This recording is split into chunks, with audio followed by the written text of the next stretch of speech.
C'est mon flyer. Tout ce qui ne s'exprime pas s'imprime. Les non-dits,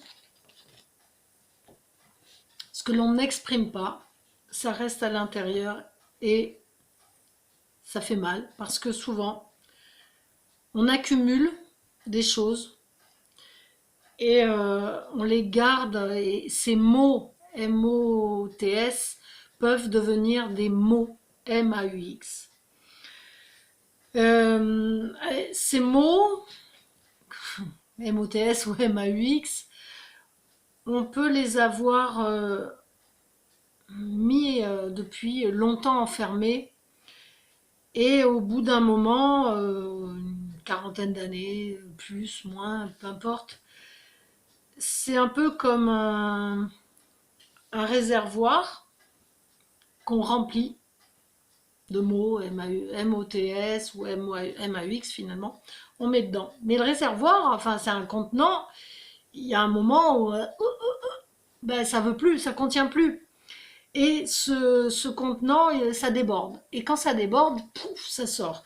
Donc soit le corps, il vient nous le dire et c'est la maladie, le mal a dit, ou l'âme a dit. Et donc c'est un message que notre corps nous exprime finalement. Et si on n'écoute pas ce qu'il a à nous dire comme message et à comprendre le sens du message, bah, la maladie, on va dire que c'est la guérison peut-être, mais s'installe. Et si, c'est pour ça que souvent, vous savez, je vois sur Facebook notamment, les messages, oui, le cancer du sein, nanani, nanana. Oui, oui, et donc, c'est quoi le corps est en train de donner un message à ces femmes. Écoutez le message. C'est pas une fatalité, c'est quelque chose qui est disharmonieux en soi. C'est pas le truc qui vous tombe dessus, c'est pas l'extérieur. On vous injecte un machin. Non, on le développe parce que il y a quelque chose qui est disharmonieux dans notre relation à l'autre ou dans notre façon de fonctionner. Toute maladie a un sens. Si vous laissez ça à l'extérieur de vous, ben ça va être un peu compliqué. Alors après, peut-être il y a plein de croyances à ce sujet, mais bon, moi c'est en travaillant sur le sens de ma maladie que j'avais à l'époque, qui est là, qui est dormante, hein, puisque c'est une maladie auto-immune, auto avec soi-même, avec moi-même. Euh, C'était mes défenses qui luttaient contre mes propres défenses. Il fallait bien que je comprenne le message. J'ai fait des phlébites. Quel en est le message? J'ai arrêté les traitements. On me disait, prends ce traitement à vie. À vie? Mais attends, non. Non, je vais pas faire ça. Donc j'ai désobéi au médecin. Et heureuse d'avoir désobéi, sinon j'ingurgiterais encore du chimique. Je suis attentive et je reste attentive. Attention, hein, je suis pas, je m'en foutiste ou je fais n'importe quoi. Non, non, non, c'est pas comme ça. C'est, je sais, j'avais compris le sens de cette maladie. Maintenant, pour pas qu'elle revienne ou qu'elle s'exprime, il faut que je reste dans le bon, dans cette compréhension-là et dans le chemin qui va avec. Là, j'ai envie de dire, j'ai un équilibre au niveau de la santé. Parce que je suis attentive au moindre déséquilibre. Je connais mon corps. Ça fait 56 ans que je voyage avec lui. Je le connais. Donc s'il y a un truc qui cloche, je me dis, ah ok, on s'arrête, il y a un truc. Qu'est-ce qui se passe? Qu'est-ce qui va pas clair? Ouais, mais là pour le moment, est-ce que tu es en capacité de régler ça tout de suite? Non, laisse-toi le temps. Ok, mais c'est conscient. C'est conscient. C'est-à-dire, j'ai conscience qu'il y a quelque chose qui ne va pas. Je ne peux pas le régler tout de suite ou pas clac comme ça. je vais laisser le temps et comment dire, le travail se faire en moi. La conscience, ça change tout. Quand c'est inconscient, c'est là que la maladie arrive, puisqu'elle vient nous dire « Ah, alerte, il y a quelque chose qui ne va pas ». Si on doit avoir le Covid, par exemple, moi je dis pas là, parce que je comprends même pas pourquoi on est parti de le et on est arrivé à là.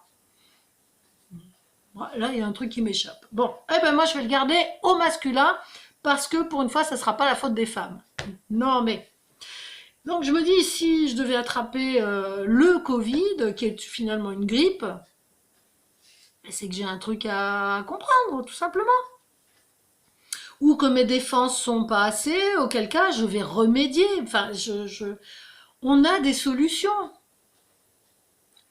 C'est pas la vaccination. Enfin, voilà, pour moi, le corps, il a sa propre, je sais pas, il a sa propre pharmacie, comment dire, sa capacité de guérison, d'auto-guérison. Mais pour ça, il faut lui apporter du bon carburant.